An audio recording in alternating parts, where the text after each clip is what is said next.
É um incrível discurso esse que Paulo está fazendo agora. Olá, seja bem-vindo a que nós estudamos a Bíblia. Senhor nosso Deus, nos conceda a graça de entendermos bem a Tua Palavra. Estamos agora no livro de Atos dos Apóstolos, no capítulo 13, no meio de um discurso maravilhoso do apóstolo Paulo.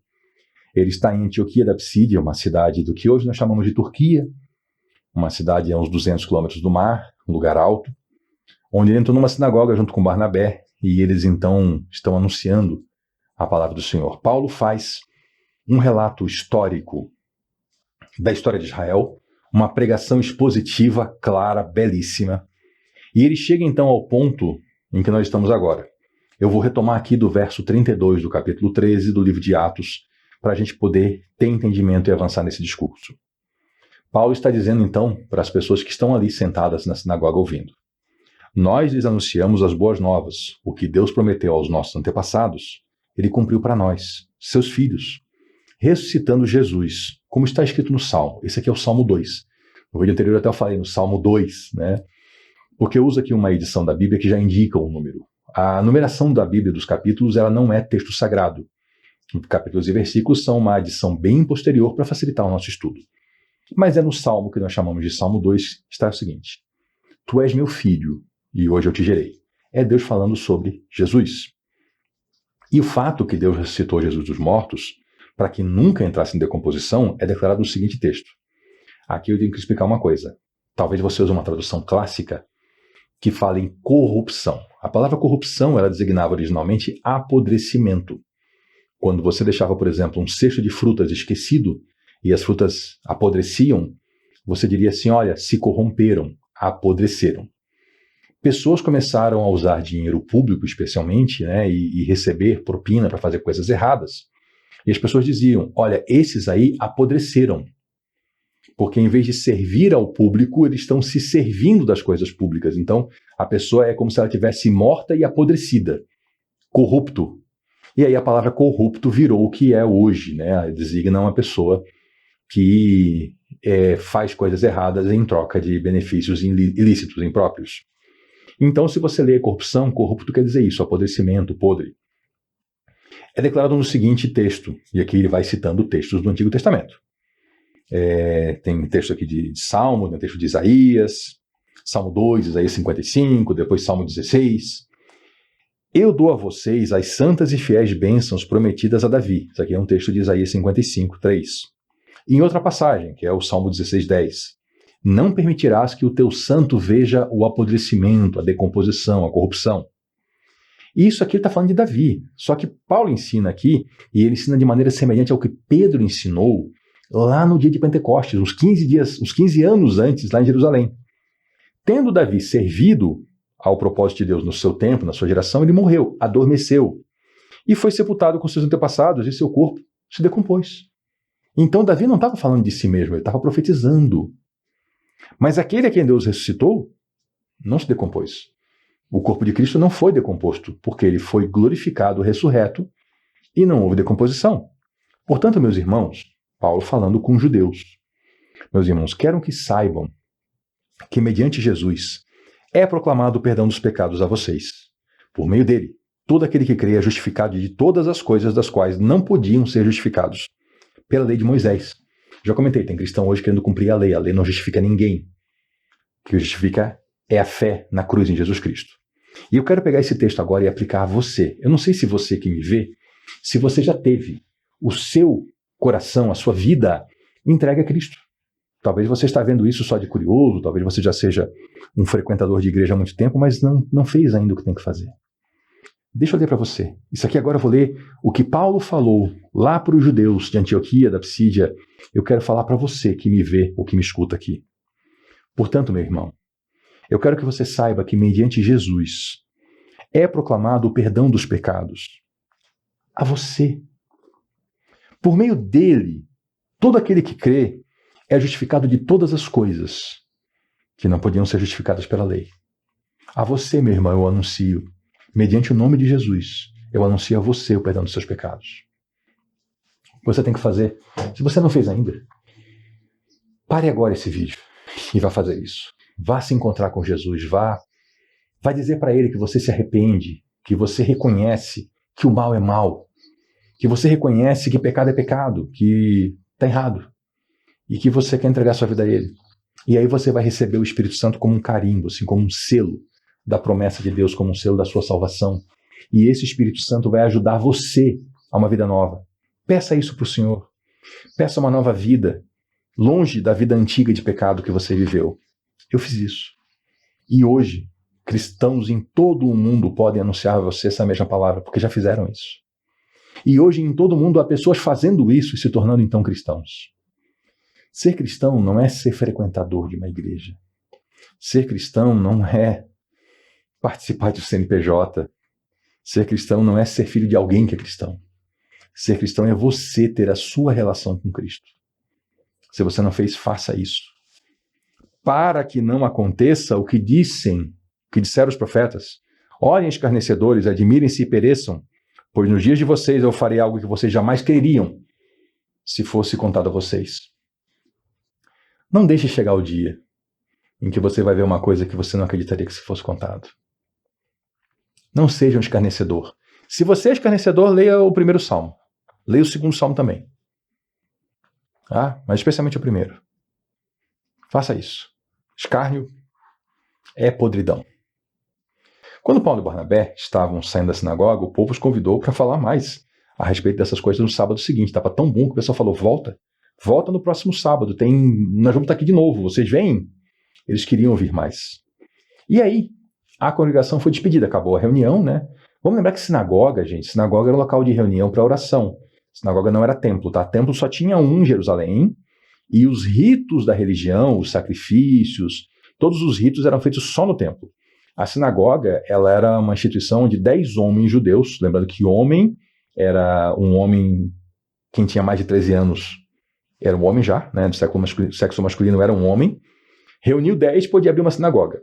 E lá eles faziam o quê? Lá eles oravam, liam a Bíblia, explicavam, cantavam, mas não faziam os ritos de adoração, isso era só lá no templo. E faziam isso normalmente aos sábados. E, então, se despediu a congregação, né? Acabou aquela reunião. E muitos dos judeus, e dos não-judeus também, que eram piedosos, convertidos ao judaísmo, seguiram Barnabé e Paulo. Então, tanto os judeus de nascimento quanto os judeus que se tornaram judeus por opção, resolveram seguir Paulo e Barnabé. E eles conversavam com eles, né? Recomendando que continuassem na graça de Deus. Veja que o culto não acabou, né? O culto não acabou, continuou. E Paulo e Barnabé seguem fortalecendo as pessoas. E ali se forma, então, um núcleo cristão. E no sábado seguinte, e aí foi quase toda a cidade que foi para lá, porque Antioquia era uma cidade já do mundo antigo, que não era uma cidade tipicamente judaica, tinha gente do mundo todo. Os judeus já eram judeus de fala grega, tinham vizinhos, tinham amigos. Aí tinha judeu que era recém-convertido ao judaísmo, ou seja, era gente também de outras etnias. A notícia correu. E aí quase todo mundo apareceu para ouvir a palavra do Senhor.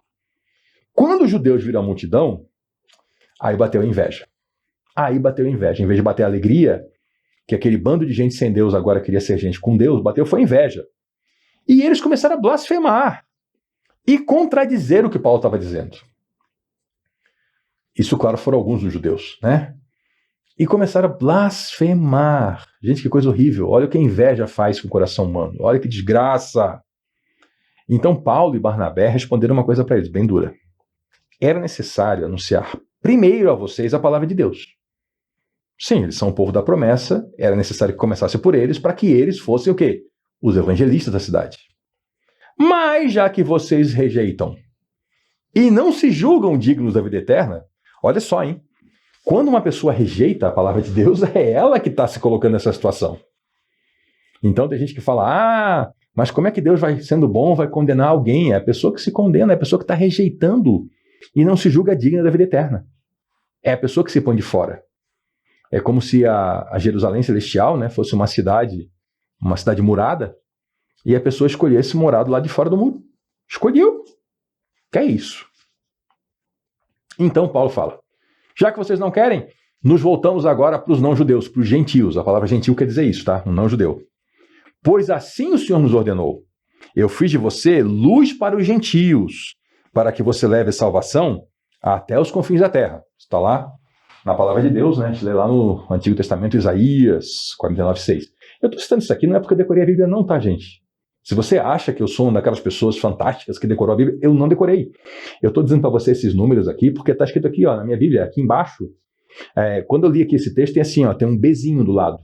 Aí lá embaixo tem Bzinho de novo, e Isaías 49:6, porque é uma Bíblia que tem referências, tá?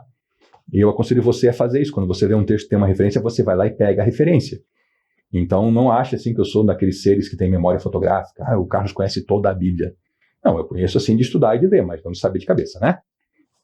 Então, mas voltando para o texto. Isaías profetizou isso. E Paulo está agora... Paulo sim está citando de cabeça, né? Eu fiz de você luz para os gentios, para que você leve a salvação até os confins da terra. Isso aqui é uma profecia sobre Jesus. Jesus é a luz para os não-judeus. Olha eu aqui, olha você aí, não-judeus, recebendo a luz de Jesus. Mas Paulo também anuncia que ele vai fazer isso, como um enviado de Jesus que ele é, como um emissário, né? E quando ouviram isso, os não-judeus, os gentios, se alegraram e bendisseram a palavra do Senhor, porque então quer dizer que um profeta dos judeus já profetizou no Antigo Testamento que esse homem, Jesus, ele seria luz para nós também? Quer dizer, a gente está dentro? Eles bendisseram a palavra do Senhor. E eu bendigo também, tá? Porque, graças a Deus, eu estou dentro também, e você também. Porque o Senhor é luz para todos os povos.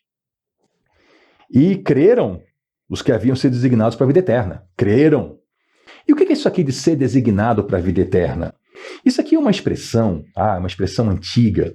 Quando a gente lê o Novo Testamento como um todo, diversas passagens, a gente entende que não é que tem uma designação prévia, assim, que Deus escolheu.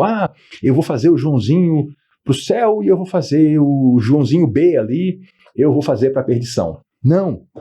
Deus fez todo mundo para a salvação. Só que tem pessoas que escolhem um caminho, tem pessoas que escolhem um outro. Então, essa designação para a vida eterna, ela é uma autodesignação. Eu falei alto, me empolguei, a garganta ficou seca. Ela é uma autodesignação. É uma escolha de cada um. E a palavra do Senhor se espalhava por toda aquela região. Eles estavam lá naquela região, né, lá da Turquia, em Antioquia da Psídia, e a palavra do Senhor ia prosperando, ia se espalhando.